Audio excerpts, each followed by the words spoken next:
Picture this: the Vatican, October 1501. The marble walls echo not with prayers, but with something darker. Imagine yourself crouched behind a column in the papal apartments, the air thick with incense and the sweeter, forbidden scent of roasted chestnuts. Candles burn low in silver candelabra, their flames flickering shadows across frescoes that depict saints and angels. Yet tonight, those painted figures bear silent witness to a scene they were never meant to behold. Through the haze of smoke and laughter, 50 courtesans, women trained not only in beauty but in the art of discretion, move gracefully into position. Their silks whisper against stone floors polished by centuries of pilgrims' feet. This is not a masquerade of nobles, nor a secret tryst between lovers.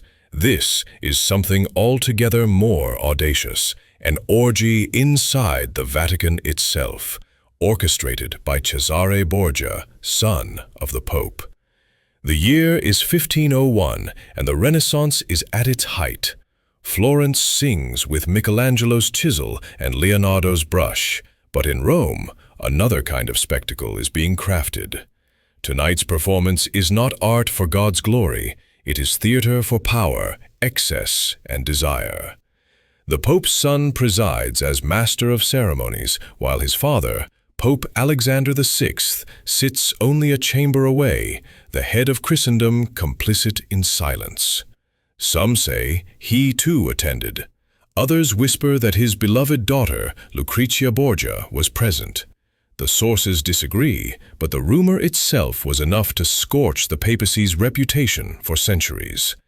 And there, scattered on the cold marble, are chestnuts, humble fruits of the season transformed into props of humiliation. Courtesans, instructed like players in a cruel game, crawl on hands and knees to gather them by candlelight. Laughter erupts as nobles, ambassadors, and even cardinals watch from velvet-cushioned chairs, their jeweled fingers drumming on goblets of wine. The spectacle is obscene, yet none dare protest. To be seen here is to be implicated. To turn away is to risk being marked an enemy of the Borgia family. Imagine the tension in the air, half intoxication, half fear. Behind gilded doors, the holiest institution in Christendom is reduced to theater of flesh and power. For the guests, the night promises prizes, silks, jewels, shoes of crimson leather. For the papacy, it will be remembered as a stain impossible to wash away.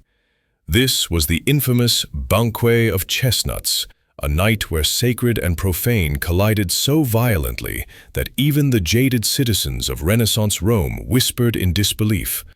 A night so scandalous it would survive not just in rumor, but in the meticulous diary of one man who dared to record it. But how did the Vatican... Lucrezia. Before there was a scandal, there was a boy named Rodrigo Borgia, whose hunger for power would alter the history of Europe. The man who would become infamous as the most corrupt pope in history was born Rodrigo de Borgia on January 1st, 1431, in the small Spanish town of Sativa near Valencia. The dust of Castilian roads clung to his childhood, but destiny already whispered through his bloodline. His uncle, Alfonso de Borja, was a rising figure in the church, and in a world where family determined fate, Rodrigo's path to power was being laid long before he could walk it. When Alfonso ascended the throne of St. Peter as Pope Calixtus III in 1455, Rodrigo's life changed overnight. Nepotism, as natural to the 15th century church as incense to the altar, elevated the young Spaniard. At just 25 years old, Rodrigo was made a cardinal deacon, not for holiness or theology, but because family blood and political loyalty were currency. His uncle's papacy was brief, but it carved Rodrigo's foothold in Rome, the eternal city that devoured men and remade them in marble and ambition. Rome in the late 15th century was a paradox. By day, pilgrims knelt before relics and gilded altars, believing they touched heaven itself. By night, the same streets pulsed with gambling, brothels, and the clang of steel as hired swords settled disputes in blood. Holiness and vice coexisted like twin shadows on cobblestone.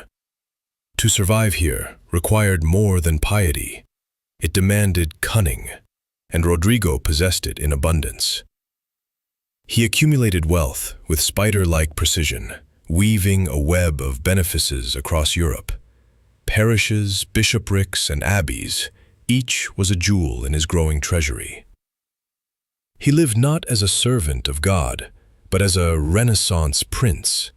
Banquets glittered with silver platters, palaces echoed with music, and mistresses bore him children as regularly as harvest seasons. One woman in particular, Vanosa de Catane, would anchor his scandalous family life. A Roman noblewoman of beauty and intelligence, she understood both the pleasures and perils of proximity to power. Between 1474 and 1482, she bore Rodrigo 4 children: Juan, Cesare, Lucrezia, and Joffre, names that history would etch in blood and scandal. Each child became a chess piece in Rodrigo's grand game, their fates bound to his insatiable ambition. Even as a cardinal, Rodrigo shocked Rome. He reveled in extravagance while cloaked in scarlet robes meant to symbolize chastity and sacrifice. Pope Pius II once wrote him a letter condemning his behavior in Siena. Scandal so public, it rattled the entire court. Yet Rodrigo shrugged it off. To him, shame was a corruption. In the Sistine Chapel, beneath ceilings that would one day hold Michelangelo's divine brushstrokes, 23 cardinals traded votes for gold, lands, and titles. It was not the Holy Spirit that decided, but silver ducats. When the smoke rose from the chimney, Rodrigo emerged triumphant, his ambition now crowned with divine authority. Rome celebrated wildly. Bonfires blazed on the 7 hills. Torchlit processions snaked through ancient streets. Arches of triumph rose as though the city welcomed a Caesar reborn. Observers wrote that Alexander's coronation was the most magnificent the city had ever seen. For a fleeting moment, it seemed Providence had blessed the papacy with strength and order. But power, like wine, does not create character, it reveals it. And Alexander VI would soon reveal himself not as shepherd of souls, but as patriarch of a dynasty whose appetites would scandalize Europe and forever stain the Church's history. From the moment Rodrigo Borgia donned the triple crown, one truth became undeniable. His papacy was not just about the Church, it was about his family. Alexander VI did not merely sit upon the throne of St. Peter, he turned it into the foundation of a dynasty. His children, born openly of mistresses, became the jewels and daggers of his ambition. Rome had seen popes father illegitimate children before, but never with such brazenness, never with such calculation.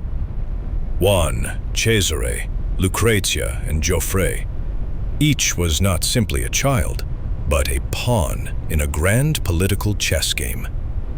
Juan, the favored son, was showered with wealth and titles, becoming Duke of Gandia. Rodrigo envisioned him as the secular prince of the Borgia dynasty, a glittering figure whose power extended beyond Rome. Cesare, though initially pushed into the church, was far more dangerous.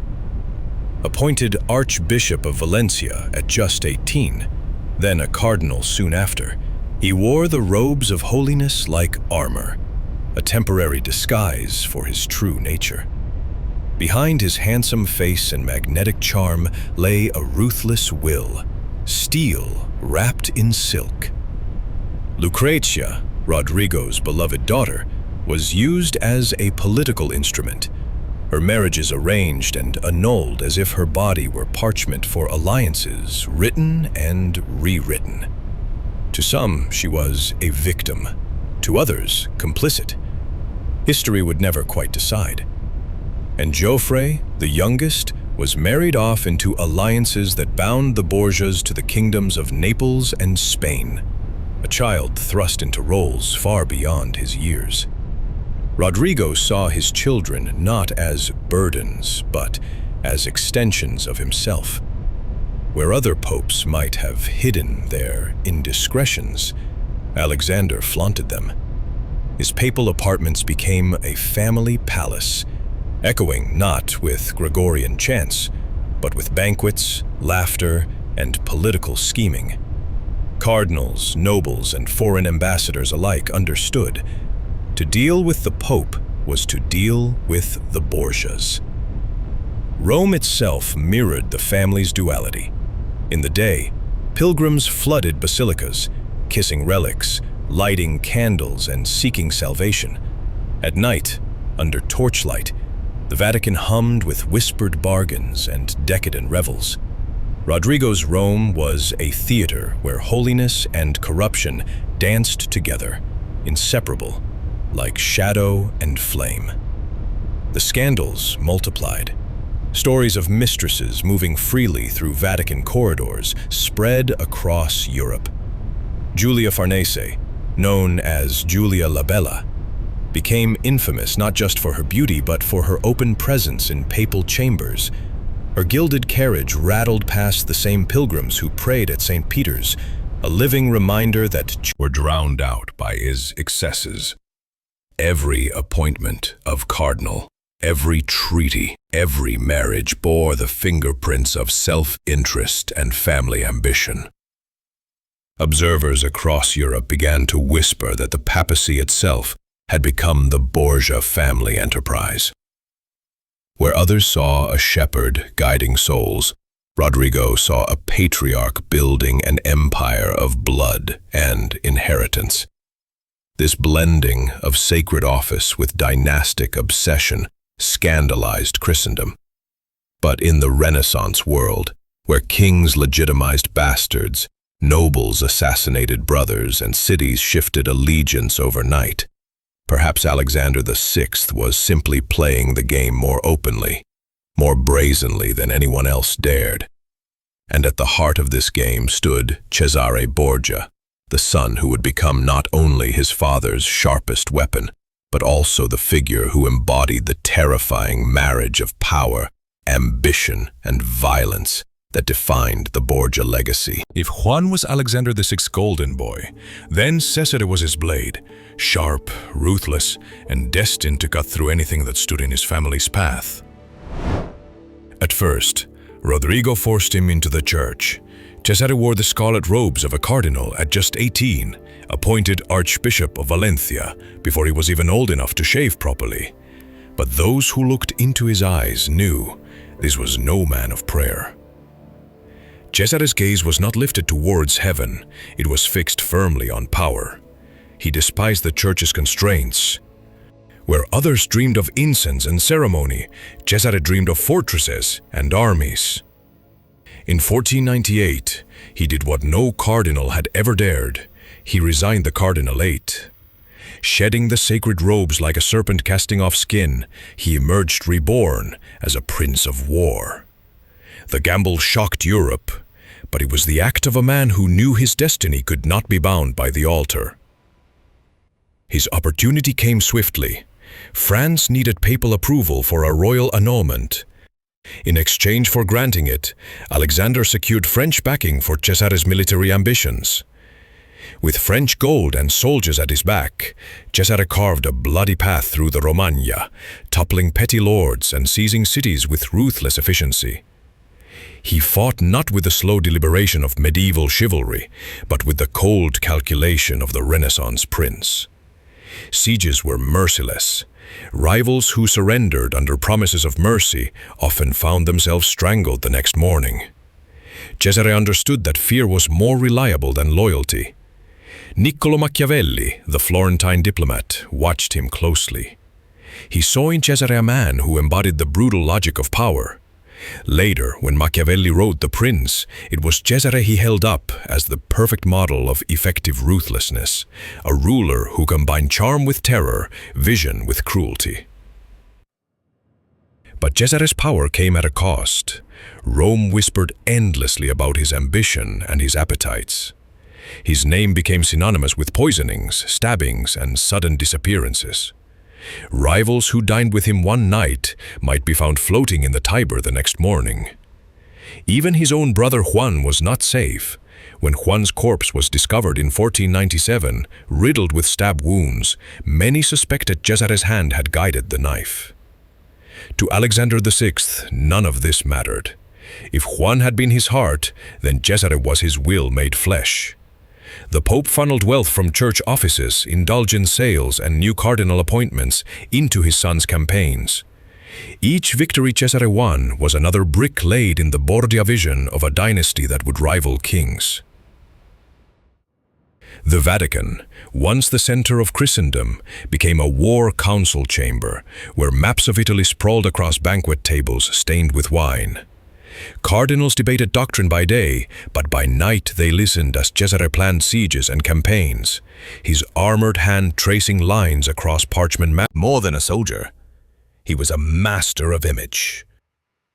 Clad in gleaming armor, his dark hair flowing beneath his helm, he cultivated the aura of a warrior prince out of legend.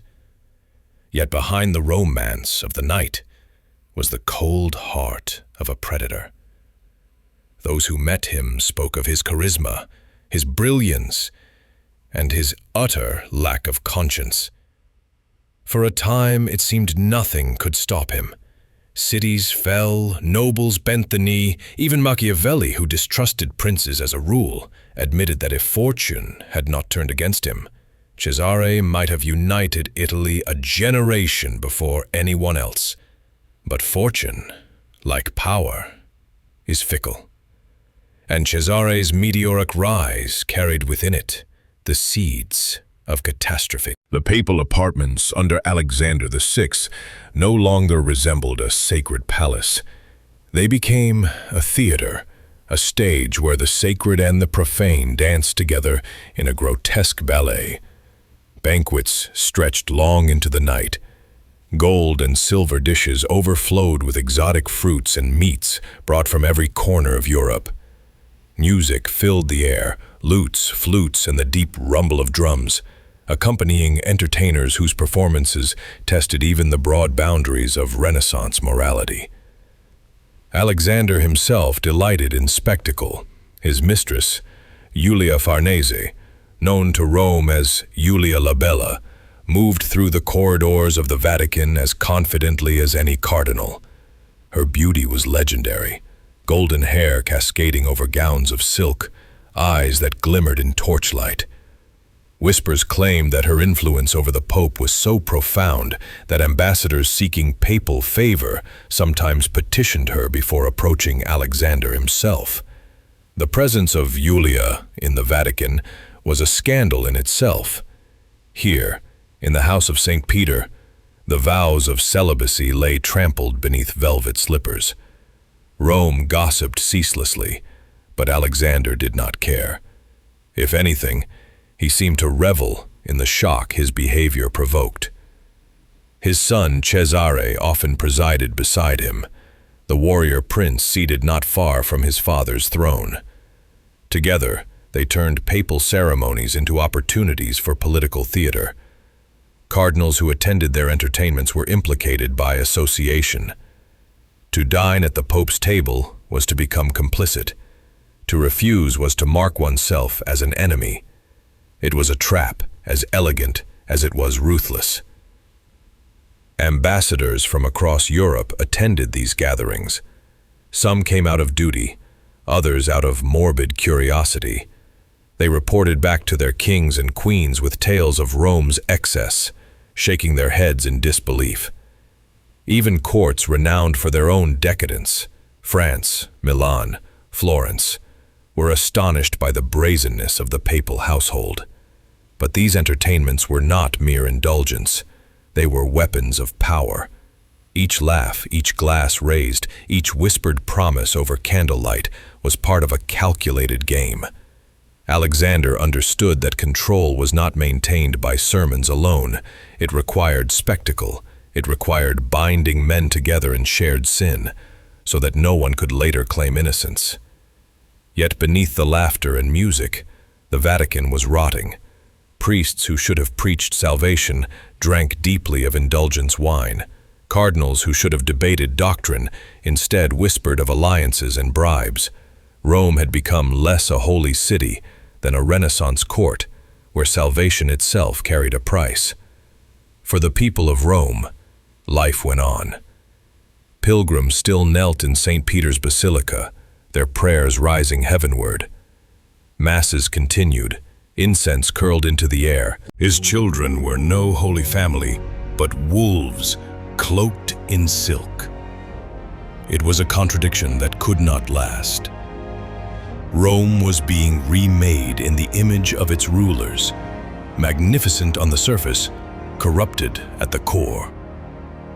And as the papal court spiraled deeper into excess, one man began recording every detail with cold, unflinching precision, ensuring that the world would never forget what he saw. Into this world of contradictions stepped Johann Burckhardt, a man neither powerful enough to shape events, nor insignificant enough to be excluded from them. Born around 1450 in Alsace, he came to Rome with little more than a sharp mind and a relentless sense of duty. Through diligence and education, he rose to become Papal Master of Ceremonies, the man responsible for overseeing the rituals, processions, and sacred order of papal life. It was a role that demanded invisibility. He moved through the Vatican like a shadow, correcting the details of liturgy, guiding cardinals into their places, ensuring that the theater of faith unfolded without error. And because he was always there, silent, unnoticed, he saw everything. Burckhardt kept a diary. He called it his Liber Notarum, but later generations would know it simply as the Diarium, one of the most extraordinary and unsettling records of papal life ever written. His writing was plain, almost clinical. He recorded papal scandals in the same tone he used for papal masses, as if moral judgment was not his duty, only truth. This detachment made his testimony all the more powerful. He wrote of ceremonies at St. Peter's Basilica, the gleam of gold vestments, the chanting of choirs, the awe of pilgrims who believed they were witnessing heaven's representative on earth. And in the next line, he would describe with equal precision the orgiastic banquets in Alexander VI's chambers, the mistresses who walked freely through sacred halls, the bribes that changed hands under frescoed ceilings. Burckhardt was, in many ways, the Vatican's reluctant mirror. Cardinals trusted him to record rituals, but in their carelessness, they forgot that he also recorded their sins. He was too low in rank to threaten them, too necessary in function to exclude. They spoke freely in his presence, assuming his quill would only write what was convenient. They were wrong. The irony is striking. A man whose soul seemed closer to that of an accountant than a poet became the chronicler of one of history's most scandalous papacies. His notes lacked drama, but that was precisely their strength. Where others gossiped, Burckhardt documented. Where others embellished, he simply listed names, actions, places, times, a ledger of sin written in Latin. For centuries, his diary remained hidden deep within the Vatican's secret archives, locked away like a confession too dangerous to share. But even in secrecy, its existence was known. Whispers of its contents traveled across Europe, feeding the growing sense that the papacy was not a holy office, but a theater of corruption. Burckhardt never sought fame. Perhaps he never intended his diary to outlive him. The sacred was drowned in scandal. If Alexander VI's heart had belonged to anyone, it was to Juan Borgia, his favorite son. Rodrigo, now Pope, lavished him with titles, wealth, and expectation. Juan was made Duke of Gandia, wedded into Spanish nobility, adorned with honors far beyond his merits. In him, Alexander dreamed of a dynasty, a secular throne to stand beside the spiritual one he occupied. But Rome whispered. They whispered that Juan was vain, cruel, and reckless, that the Pope's golden boy was less a leader than a spoiled heir. His soldiers complained he treated campaigns like pageants, his banners flying high but his strategies collapsing in chaos. Stories spread of his appetites, women, wine, and violence, indulged with impunity under his father's protection. Even in a city already cynical about papal children, Juan's arrogance stood out. The streets of Rome became stages for his feuds, his lovers, his scandals. Yet Alexander shielded him, refusing to see what others could, that Juan was not the future, but the family's greatest liability. Then, on June 14, 1497, the illusion shattered. Juan vanished after a feast. Days later, his body was dragged from the Tiber River, his throat cut, his body marked with 9 stab wounds, his silks soaked in blood and river mud. The Duke of Gandia, the Pope's cherished son, was dead. Rome erupted with rumors. Some whispered of jealous husbands, others of rival nobles. But the most shocking whispers pointed inward, toward Juan's own brother, Cesare Borgia, whose ambition had long been stifled by Juan's favored status. Did Cesare arrange the murder to clear his path? Historians will never know for certain. But the silence of the Vatican in the days that followed spoke volumes. For Alexander VI, the grief was shattering. The man who had strutted as untouchable now locked himself in his chambers, refusing food and sleep, weeping like a father stripped of illusion. For 3 days and nights he mourned, not as a pope, but as Rodrigo, a broken man. In his anguish, Alexander promised reform. He declared an end to the corruption, ordered new measures for discipline, even spoke of cleaning the papal court of its excesses. For a moment, hope flickered that tragedy had forced the Pope to confront the rot festering at the heart of his reign. But grief, like everything else in Alexander's life, was fleeting. The reforms dissolved into forgotten parchments, tucked away as his attention turned back to power and to his surviving son, Cesare. For Rome, Juan's murder was more than a family tragedy. It was a revelation. If even the Pope's favorite son could be struck down in the streets of Rome, then nowhere and no one was safe. For Alexander, it was if Juan had been Alexander's heart, then Cesare Borgia became his sword. Tall, handsome, and terrifyingly intelligent, Cesare possessed a magnetism that drew both admirers and enemies. At first, he had been destined for the church. Appointed Archbishop of Valencia at just 18, elevated swiftly to cardinal. But Cesare was no priest. His true calling was power, raw and unashamed. In 1498, shocking Christendom, Cesare did what no cardinal had done before. He resigned his red hat, abandoning the sacred office to pursue a destiny of war and conquest. It was unprecedented, a cardinal casting aside the church like a discarded cloak, stepping openly into the role of prince and commander. His father, Alexander VI, ensured the path was paved with opportunity. Italy, at that time, was a chessboard of fragile states and ambitious lords. Florence, Venice, Milan, the Papal States, all jostled for dominance, their alliances shifting as quickly as autumn leaves in the Tiber. And looming above them all was France, eager to extend its influence into Italian soil. Cesar saw in this chaos not a threat, but an opportunity. When Louis XII of France sought papal approval to annul his marriage, Alexander gave it, but not without price.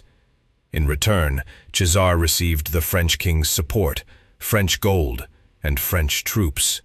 He was even wedded to Charlotte d'Albret, sister to the King of Navarre, tying his name into French royal blood.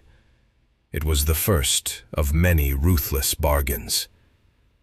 With this backing, Cesar carved his way across central Italy like a storm.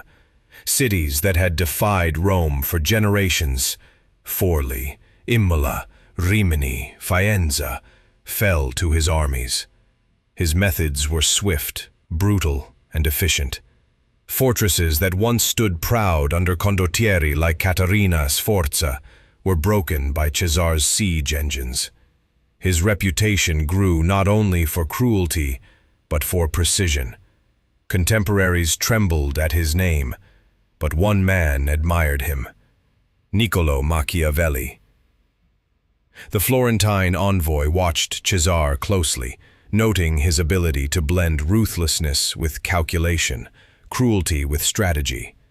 In his writings, Machiavelli would immortalize Cesar as the model for the prince, a ruler who understood that morality was irrelevant, only results mattered. Cesar's rise was dazzling, but it came at a price. His campaigns drained the papal treasury.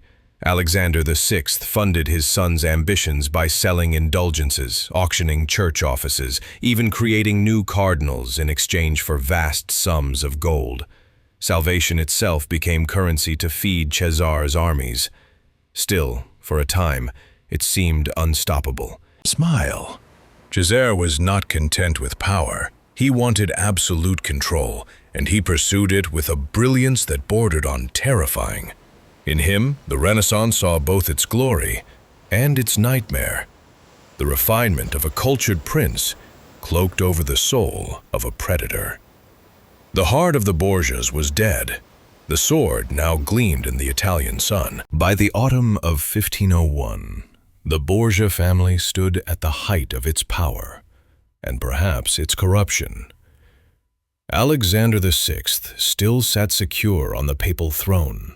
Cesare's military conquests in Romagna had impressed even his enemies, and the Vatican's coffers swelled with gold from indulgences and offices sold like trinkets in a marketplace.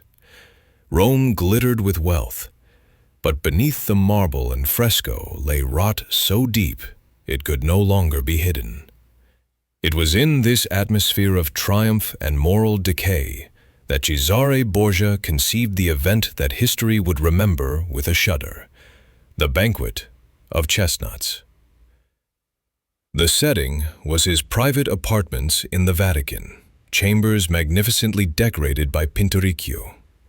Frescoes of saints and pagan gods looked down from painted ceilings, silent witnesses to what would become the most infamous night in papal history. The irony was cruel.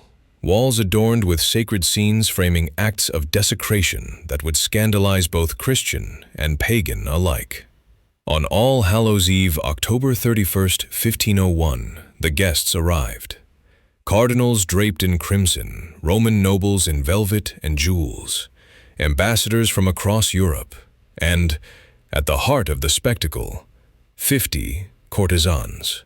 Not common prostitutes, but the most accomplished entertainers of Renaissance Rome.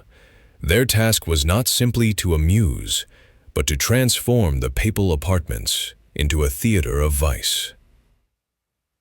The night began with a banquet fit for princes. Silver platters overflowed with roasted meats, exotic fruits, and goblets of wine aged in the papal cellars. Laughter filled the hall. Conversation danced between politics, war, and art. Yet beneath the refined surface, there lingered anticipation, an electricity in the air that spoke of something darker to come. Then the tables were cleared, the candelabra lowered to the floor, and the real entertainment began. The courtesans dressed in silks and embroidered gowns moved to the music. At first, their dancing was coy, the kind seen in noble halls. But as the night deepened and wine loosened restraint, garments slipped away, replaced by bare skin, glistening in candlelight. Finally, the chestnuts were brought in. Servants scattered them across the polished marble floor, their brown shells rolling into pools of flickering light and shadow. The courtesans, now fully nude, were ordered to crawl on hands and knees, gathering chestnuts as the assembled guests looked on. Laughter mingled with cheers, and in the golden glow of the candles, the scene took on a grotesque theatricality, an obscene parody of sacred ritual.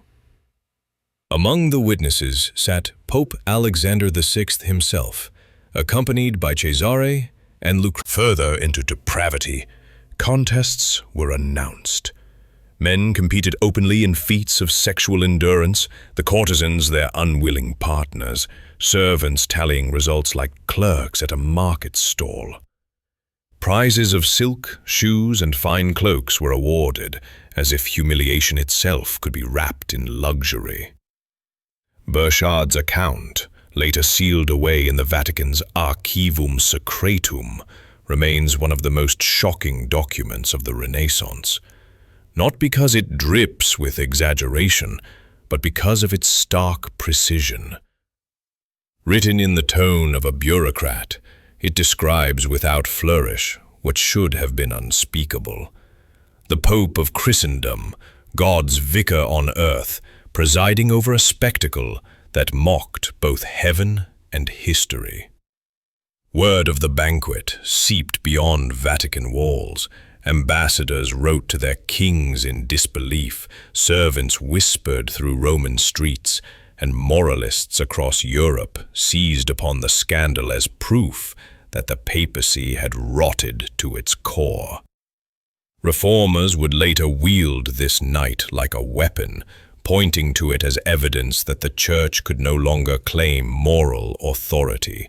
For Alexander VI, the banquet was not an end but a culmination, the inevitable fruit of years of ambition, corruption, and unchecked desire. For Rome, it was a wound that never truly healed, a night when the line between sacred and profane collapsed entirely. The candles of that October evening burned low, the chestnuts were gathered, and the revelers returned to their chambers. But history never forgot. In the flicker of those flames, the Borgia papacy had revealed itself in full, magnificent, ruthless, and utterly damned. The morning after the banquet of chestnuts, Rome awoke as though nothing had happened. Pilgrims still flocked to St. Peter's Basilica, priests still celebrated Mass, and the machinery of papal ceremony ground on in polished perfection. But beneath the marble floors of the Vatican, something had shifted. The echo of whispered scandal traveled faster than incense smoke. Servants, guards, and minor officials carried fragments of the story into the city. By evening, Rome buzzed with rumor.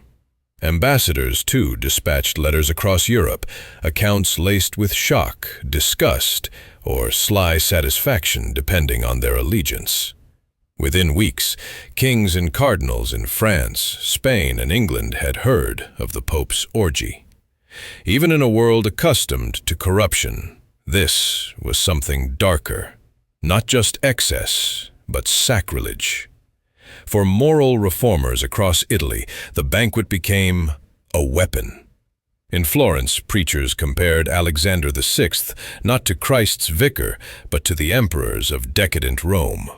Figures like Girolamo Savonarola, though already executed by fire in 1498, seemed vindicated in their warnings that the Church had lost its soul. Beyond Italy, murmurs among northern humanists and early reformers grew sharper. If the papacy could fall so low, was its authority still sacred? Even within the Vatican, the scandal could not be entirely silenced. The detailed account of Johann Burchard, the papal master of ceremonies, ensured that the night could not be dismissed as gossip. His diary, written with the precision of a court notary, contained neither exaggeration nor moralizing. It was perhaps the very coldness of his words that made them so damning. When centuries later the Vatican's secret archives were cautiously opened, historians would shudder at the dry Latin sentences that stripped away every fig leaf of denial. Alexander VI, however, remained unmoved. Publicly, he ignored the rumors. Privately, he doubled down. His answer to scandal was not repentance, but defiance, as though the acknowledgement of corruption freed him from even the appearance of restraint. Lavish banquets continued, Cesare's campaigns pressed forward, and more cardinals' hats were sold like coins at a market stall. Yet not all was unchanged. In June 1497, when Alexander's beloved son, Juan, was murdered, the Pope had briefly turned to reform, weeping behind closed doors, announcing commissions to purge the Church of simony and luxury. For a moment, grief seemed to chasten him, but just as quickly the reforms evaporated, forgotten like ashes scattered by wind. After the banquet of 1501, the illusion of reform was gone entirely. The Pope no longer pretended. Still, the scandal left marks that even not only as a night of obscenity, but as a prophecy of collapse, a sign that the spiritual rot in Rome was so advanced that only revolution could cut it out. In this way, the banquet was not simply a private debauch, it was a hinge of history, a night when the papacy's moral authority was dealt a wound that never healed.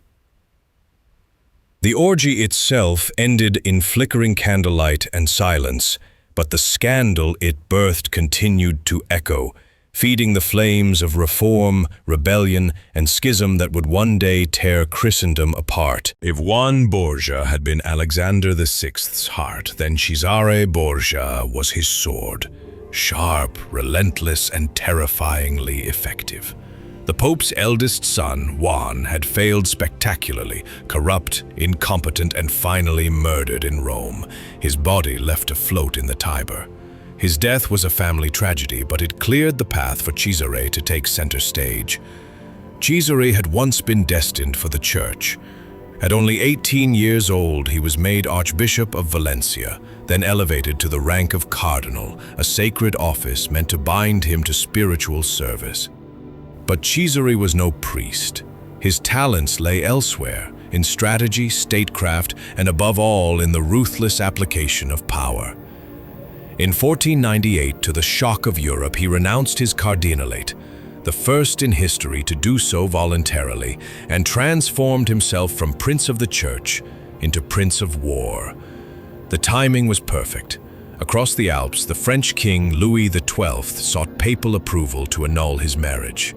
Alexander, ever the opportunist, traded papal blessing for political alliance.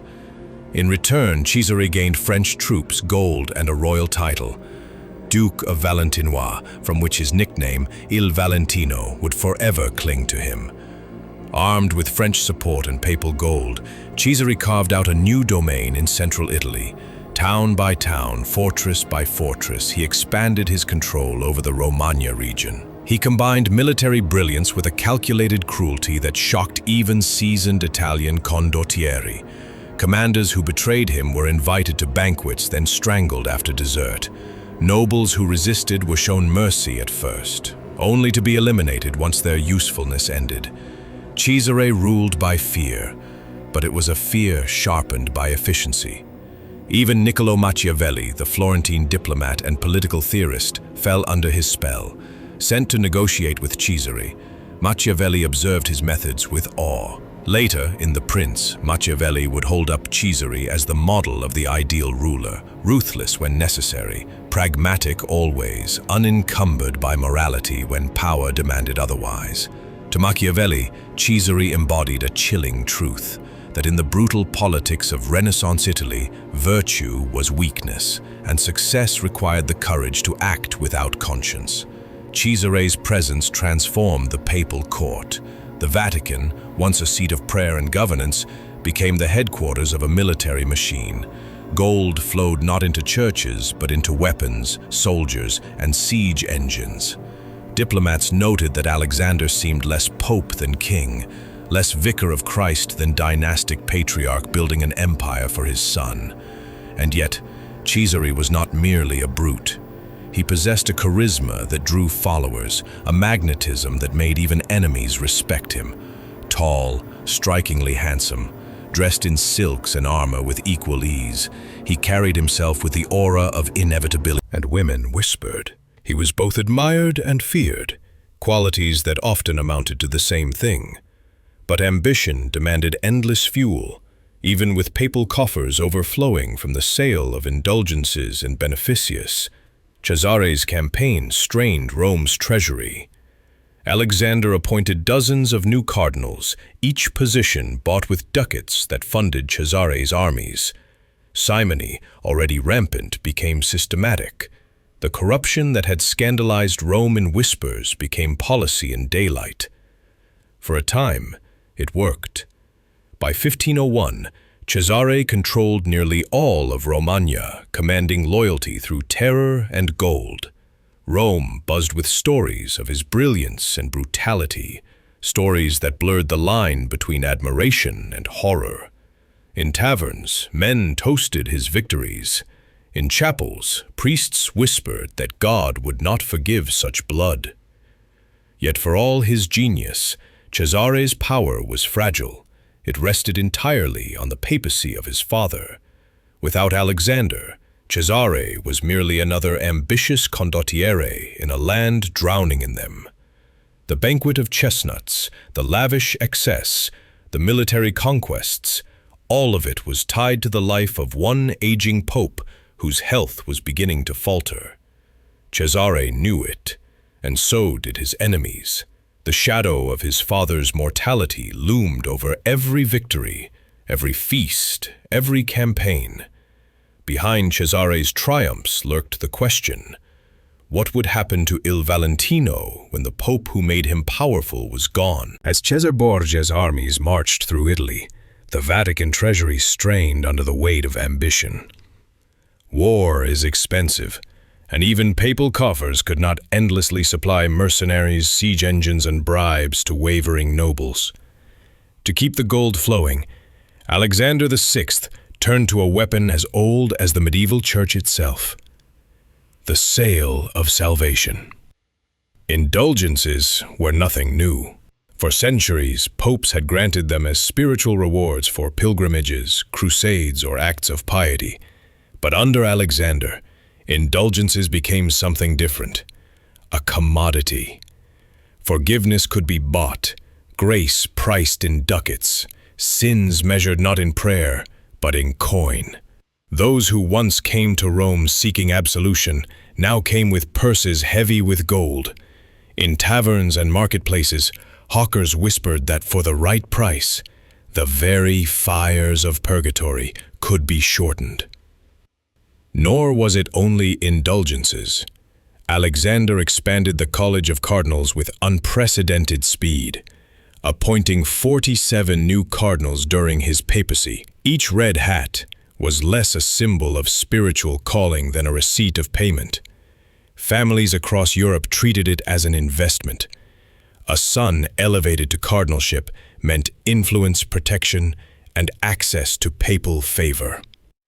Behind the solemn ceremonies at St. Peter's lay transactions as crude as any in a merchant's stall. This was simony raised to an art form. Alexander had taken the ancient sin of selling church offices and systematized it into policy. Cardinals were chosen not for virtue but for their ability to fill war chests. Priests became brokers. Bishops became bankers. The sacred hierarchy of Christendom resembled a marketplace, where grace was bartered like spice or silk. And yet Rome glittered. With the influx of wealth, the papal apartments were refurbished in splendor. Frescoes, banquets, musicians, courtesans, an obscene ballet of the sacred and profane. To foreign ambassadors, the Vatican looked less like the center of the church than the court of a Renaissance prince. But to the common faithful, the contrast was shocking. Pilgrims who had sold their last possessions to kneel before the tomb of St. Peter found themselves brushing shoulders with merchants counting coins for papal favor. Still, Alexander was careful. He understood that corruption could not be hidden, but it could be cloaked in magnificence.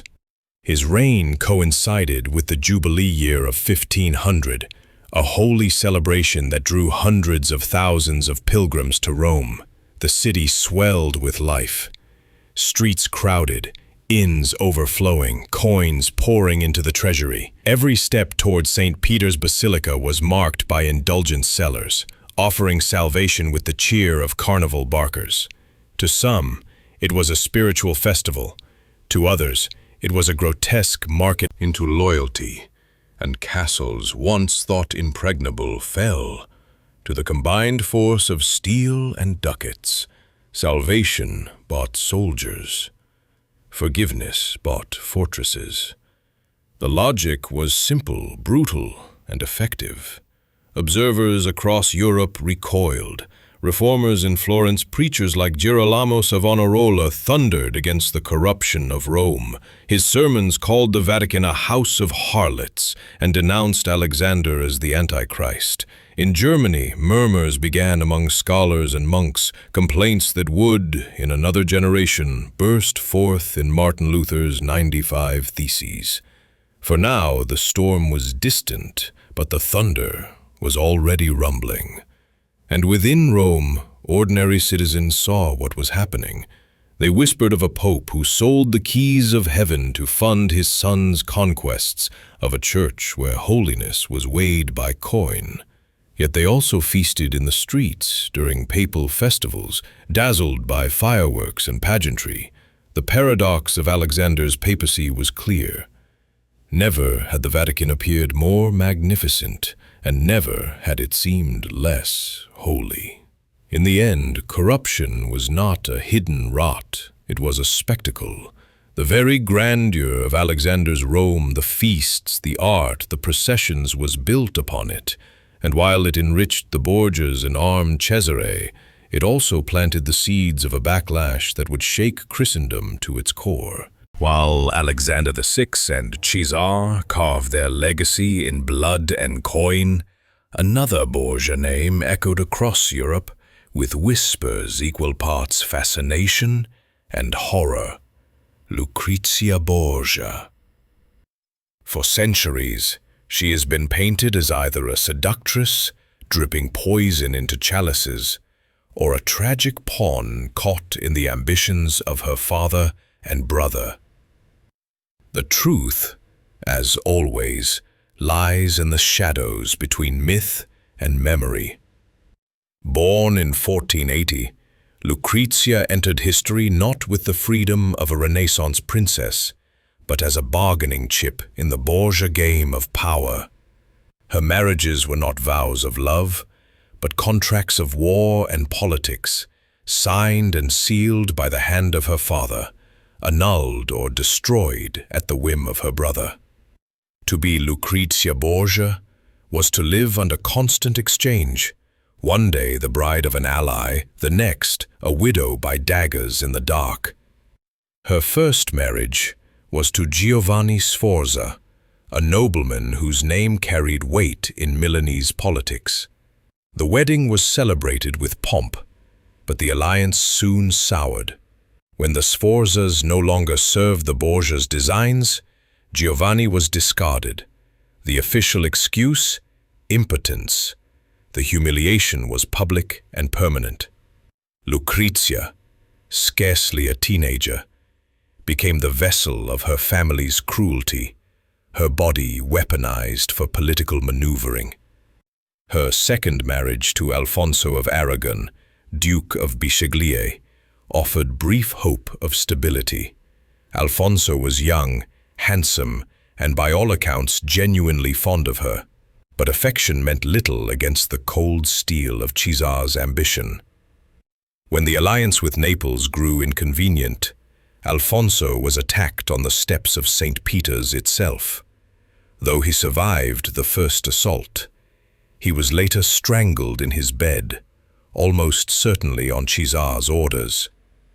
Lucrezia's cries echoed through the papal apartments, a mother left widowed again, her child fatherless.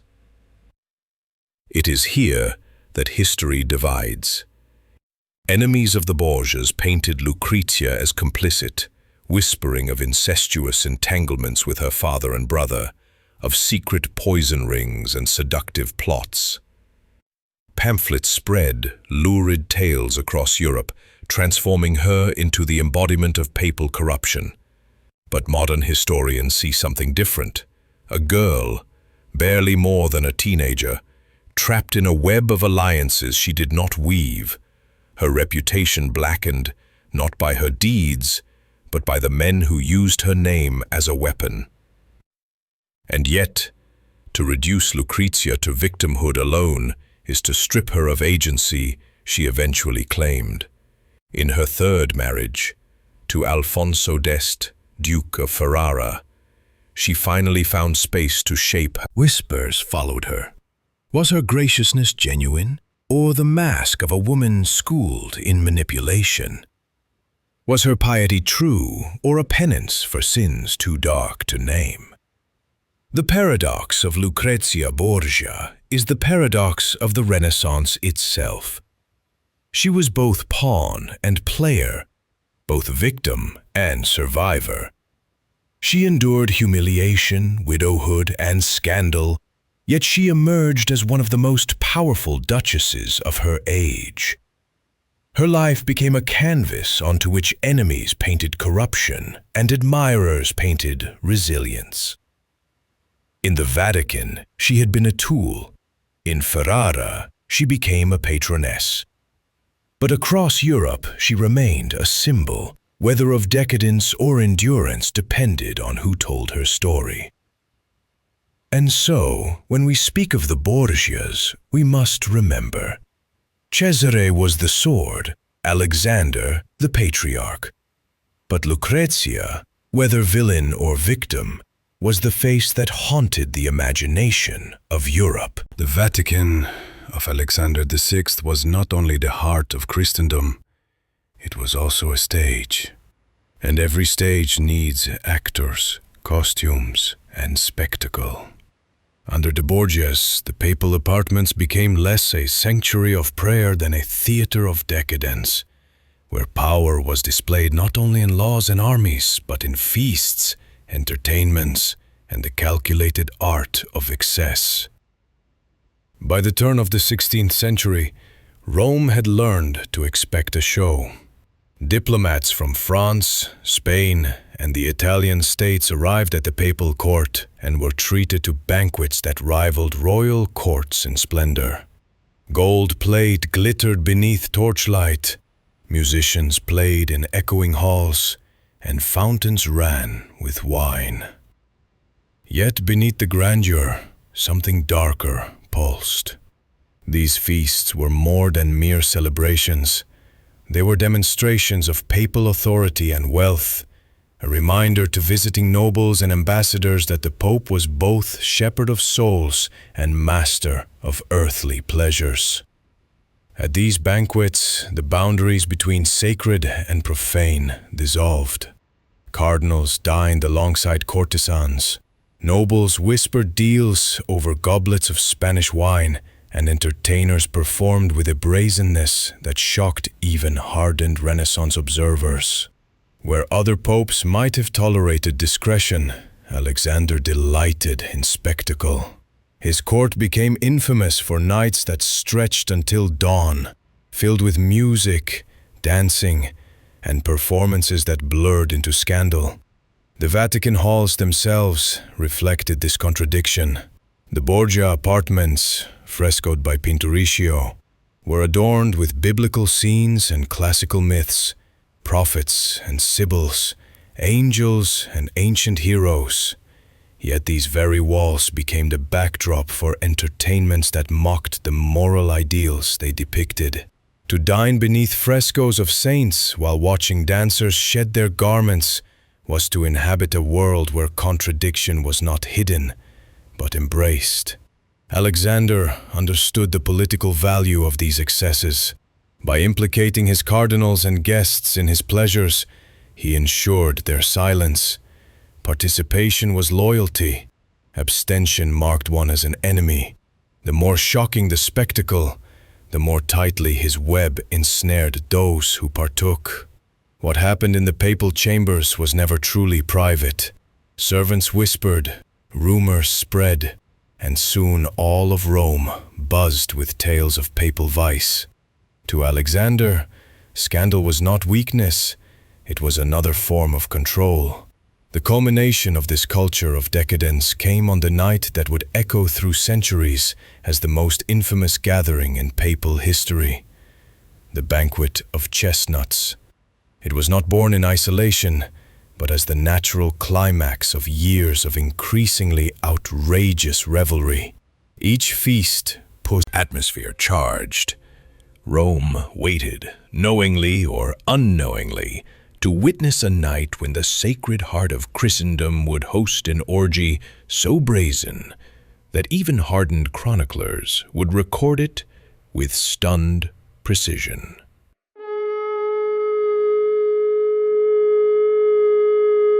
October 31st, 1501, All Hallows Eve, a night when the boundary between the living and the dead was said to thin, when ghosts walked freely through the world of men.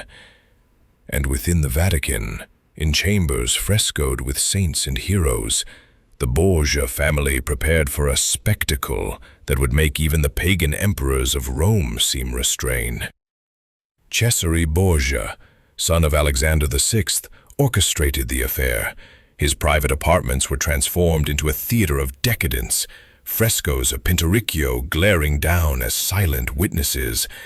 Gold candelabras flickered in the gloom, their flames bending in drafts that whispered like spirits across marble floors. Outside, pilgrims prayed in St. Peter's. Inside, 50 courtesans assembled, draped in silks, jewels glinting at their throats, eyes alive with the knowledge of the roles they were about to play. The evening began innocently enough. Platters of roasted meats, spiced wines, and chestnuts, humble fruits of the season, were carried into the room. Diplomats from France and Spain mingled with cardinals in scarlet robes, their laughter rising above the clatter of cutlery. To a casual eye, it was another papal feast. But as the servants cleared the tables, the true entertainment began. The courtesans danced, at first clothed, moving with grace to the rhythm of musicians hidden in alcoves. But with every song, layers of fabric slipped away until skin gleamed in the candlelight. The cardinals watched, their faces flushed with wine and something darker. The Pope himself sat in a place of honor, flanked by Cesare and Lucrezia. That she was present at such a spectacle remains one of history's strangest mysteries. Daughter, sister, pawn, perhaps victim, no source ever quite agrees. Then came the chestnuts. Servants scattered them across the polished floor, their shells rolling into pools of light and shadow. The courtesans, now nude, were ordered to crawl on hands and knees to collect them. Their bodies glistened with sweat, illuminated by candlelight as they scrambled across the marble like unwilling participants in a grotesque game. Laughter roared, wine spilled. The sacred walls of the Vatican echoed with a degradation that seemed to mock the very idea of holiness. And still the night descended further. Burchard, the papal master of ceremonies, recorded it with the clinical detachment of a notary. Competitions began, men vying to prove their virility before the Pope himself, each coupling counted and scored by servants keeping tally as if it were a tournament of jousts rather than a spectacle of flesh. Prizes were awarded, silken tunics, gilded daggers, shoes trimmed in velvet. At the heart of it all sat Alexander VI, the vicar of Christ, watching with indulgent eyes as his court dissolved into debauchery. The papal throne. When dawn crept into the Vatican, Rome itself was unchanged. Pilgrims filled the basilicas, bells tolled, prayers rose like incense. But beneath the surface, something had shifted. Whispers spread like wildfire. The Pope had presided over an orgy. 50 women, chestnuts on the floor, cardinals competing like gladiators of lust. Whether every detail was true mattered less than the fact that Rome believed it. The banquet of chestnuts became not just an event, but a legend, an allegory of corruption, a symbol of a church that had strayed so far from holiness that its leader reveled in sin as if it were triumph. Centuries later, even hardened historians would write of it with unease, unsure where the line between fact and nightmare truly lay. Yet one truth endures. On that October night, in the sacred heart of Christendom, power stripped itself bare, and the echo of chestnuts clattering on marble floors became the sound of the papacy's dignity crumbling into dust. The morning after the banquet of chestnuts, Rome appeared unchanged. Pilgrims still knelt in St. Peter's, priests intoned the Mass, and the Vatican bell tower rang with its familiar chimes. Yet beneath this facade of normalcy, the city buzzed with whispers. Servants, musicians, guards, those who had witnessed or heard the sounds from behind closed doors, became the unseen heralds of scandal. The tale of chestnuts scattered on marble floors spread first through the taverns of Rome, then across the courts of Europe. Diplomats carried letters filled with disbelief to their sovereigns. In Paris, advisors to Louis XII shook their heads at the audacity of Rome's shepherd. In the courts of the Holy Roman Empire, whispers circulated that the Vicar of Christ had presided over behavior more suited to Tiberius at Capri than St. Peter's successor. Even in Spain, Rodrigo Borgia's homeland, reports of the orgy became fuel for critics who already resented the foreign pope ruling in Rome. The Vatican, ever skilled at silence, did not issue denials. Alexander VI carried on as if nothing had happened. He continued to preside over ceremonies, blessing the faithful with hands that had applauded debauchery only days before. To his allies, this defiance was strength. To his enemies, it was proof of corruption beyond redemption. The very absence of contrition made the scandal immortal. Reformers seized upon it. In Florence, preachers like Savonarola, though already silenced by fire in 1498, had warned that Rome was a new Babylon, a whore of corruption wrapped in scarlet robes. The banquet of chestnuts seemed to vindicate his prophecies even from beyond the grave. Years later, when Martin Luther nailed his theses to the doors of Wittenberg, accounts of Alexander's excesses were invoked as evidence that the papacy itself was a rotting edifice, more empire than church. But within Italy, politics remained pragmatic. Cesare Borgia continued his campaigns, admired for his ruthless efficiency. To men like Niccolò Machiavelli, who observed him closely, Cesare embodied not disgrace, but genius. In The Prince, Machiavelli cited Cesare's cunning, cruelty, and effectiveness as the model for rulers who understood that morality was often a luxury. That he was the son of a pope who presided over an orgy mattered less than the fact that he achieved power where others faltered. For the common people of Rome, the scandal was both shocking and strangely distant. Faith remained resilient. Pilgrims still flocked to relics, still bought indulgences, still believed in the sacraments. The sins of the Pope did not invalidate in their minds the mysteries of God. Yet cynicism crept into the air. Jokes circulated about the holy chestnuts, satire painted the Vatican as a brothel cloaked in vestments, and trust in the moral of emboldened him. He intensified the sale of indulgences, expanded his network of spies, and continued to treat the papal throne as the foundation of a dynasty. Perhaps he believed that history would forget, or that power excused sin. Perhaps he simply did not care. But history did not forget. The banquet of chestnuts entered the bloodstream of Europe's memory, passed down in diaries, diplomatic letters, and eventually, the Vatican archives themselves. It became a cautionary tale of what happens when spiritual authority and unchecked ambition intertwine.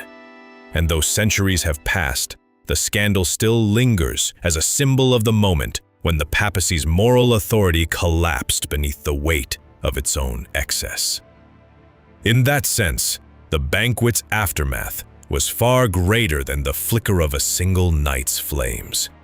It was the spark that illuminated a broader truth, that the Renaissance papacy, for all its art and splendor, was also a theater of corruption, a truth that would one day fracture Christendom itself. The scandal of the banquet of chestnuts might have stained Alexander's name forever, but it was not what ended him.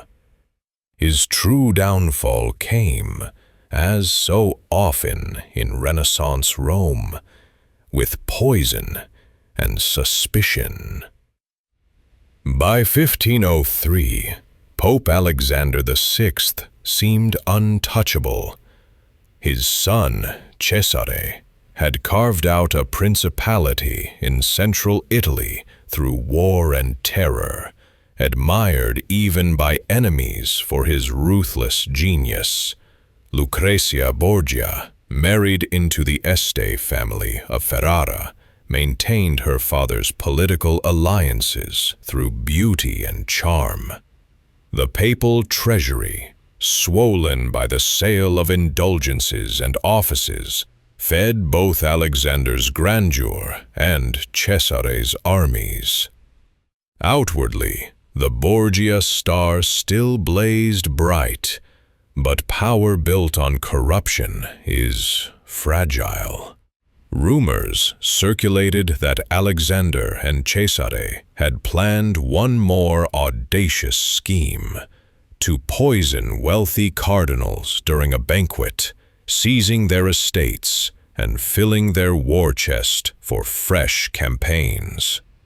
Whether true or not, fate turned the plan against them. In August of that year, both father and son fell violently ill after a dinner. Some claimed it was malaria carried by the swamps near Rome. Others insisted the Borgias had accidentally drunk their own poison, a twist of irony too perfect to ignore. Cesare survived, but barely. His once vigorous body weakened. Alexander did not. On August 18, 1503, he died in the Vatican, and Rome exhaled in a mixture of relief and horror. The death scene was as grotesque as his life. Chroniclers recorded that his corpse swelled monstrously, his skin darkened, his features distorted until the body seemed hardly human. The stench was unbearable, so much so that gravediggers rushed the burial, stuffing his bloated body into a coffin too small, forcing the lid down with ropes. For many, this grotesque end was divine justice, the corruption of his soul made visible in his death. With Alexander gone, the Borgia edifice collapsed. Cesare, once feared across Italy, lost his power without papal backing. stripped of titles, hunted by enemies, he fled first to Naples, then Spain. There, in 1507, he died not as a prince, but as a mercenary in a skirmish outside Vienna. His brilliant modern philosophy of power. His daughter Lucrezia became patron of the arts, her court in Ferrara a center of Renaissance culture. Even in disgrace, the Borgias left their imprint on history. Still, one image lingered above all others. The swollen corpse of Alexander VI stuffed into a coffin, while the whispers of Rome carried stories of chestnuts, courtesans, and corruption. It was the perfect ending to a reign that had blurred the sacred and the profane beyond recognition. The Borgias had risen on ambition, desire, and scandal. They fell to the same forces. And though centuries have passed, their story endures, not as a tale of saints, but as a warning of how absolute power can corrupt even the throne of Saint Peter. The Borgias were gone, but their shadow lingered long after their fall. In Rome, the Vatican worked tirelessly to erase their memory, to scrub clean the marble halls that had echoed with scandal. Yet no fresco, no papal decree could silence the whispers of corruption, greed, and vice that clung to the Borgia name. For the faithful across Europe, the Borgias became a symbol of everything that had gone wrong within the Church. Reformers pointed to Alexander VI as proof that the papacy was not merely flawed, but rotten to its core. When Martin Luther nailed his thesis to the church doors in Wittenberg, many remembered the Borgias as part of the disease he sought to cure. The Protestant Reformation was not born of one pope's sins, but Alexander's reign provided its most damning evidence. Yet history is rarely so simple. Even in disgrace, the Borgias left behind a paradoxical legacy. Cesare's ruthless brilliance reshaped the political map of Italy and inspired Machiavelli's The Prince, a book that would influence rulers for centuries. Lucrezia, forever trapped in scandalous rumor, became in truth a patron of learning and the arts, presiding over one of the most cultured courts in Renaissance Ferrara. And then there was Alexander himself. To his enemies, he was the embodiment of corruption, a pope who sold salvation, indulged in excess, and fathered children with abandon. To his supporters, he was a skilled administrator who brought temporary stability to Rome, strengthened the papal states, and secured wealth that funded Renaissance art and architecture. Even his critics could not deny the energy with which he ruled. But perhaps the greatest legacy of the Borgias was the lesson they left behind, that unchecked ambition corrodes even the holiest of offices, that power without restraint inevitably leads to ruin. Their story was not just one of scandal, but of warning, a cautionary tale of what happens when the sacred and profane become indistinguishable. Today, the Borgia name still conjures images of intrigue, poison, and forbidden pleasures. Yet beneath the scandal lies a more complicated truth. They were products of their age, an age of excess, ambition, and human frailty. Their rise and fall reveal not only the corruption of Renaissance Rome, but also the enduring struggle of humanity, the temptation of power, and the cost of surrendering to it. The Borgias may have died centuries ago, but their ghost still lingers in history's corridors. And perhaps that is their true